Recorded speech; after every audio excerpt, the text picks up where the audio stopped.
நம்முடைய கிளான்ஸ் என்று சொல்லக்கூடிய சுரப்பிகளை தட்டி எழுப்புவதற்கான 3 பயிற்சிகளை தருகிறேன். இதை நான் பல ஆண்டுகளாக செய்து கொண்டு வருகிறேன். பல பயிற்சியில பல ஆயிரக்கணக்கான பேர்களுக்கு சொல்லிக் கொடுத்து அவர்களும் நன்மை அடைந்திருக்கின்றார்கள். அது ரொம்ப சிம்பிளானதா. ஒரு நாளைக்கு 2 தடவை செய்யலாம். 2-3 நிமிஷம் தான் தேவைப்படும். ஆக இந்த 2 விரல் இப்படி வைத்துக்கொண்டு, காது இருக்குல்ல, இந்த காதில் இப்படி வைத்துக்கொண்டு இப்படி தேய்ங்க. ஒரு 10-20 தடவை. இது நம்முடைய சுரப்பிகளை தட்டி எழுப்பக்கூடியது.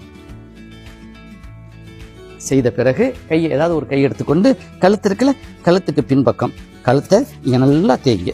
இந்த பிடரி இருக்குல்ல, பிடரியை நல்லா தேய்க்கணும். ஒரு 10-20 தடவை இப்படி தேய்க்கணும். தேய்த்து முடித்த பிறகு அடுத்தபடியாக நீங்க என்ன செய்யணும் அப்படின்னா, இது இந்த வருமத்தில் சொல்லப்பட்டிருக்கிறது. இந்த இடம் இருக்குல்ல, இந்த இடம் ரொம்ப சக்தி வாய்ந்த இடத்தை தட்டணும். 1 2 3 4 5 6 7 8 10 11 12 13 14 15 16 17 18 19 20. இதே மாதிரி இங்கே 1 2 3 4 5 6 8 9 10 11 12 13 14 15 16 17 19 20 செஞ்சு பாருங்களேன்.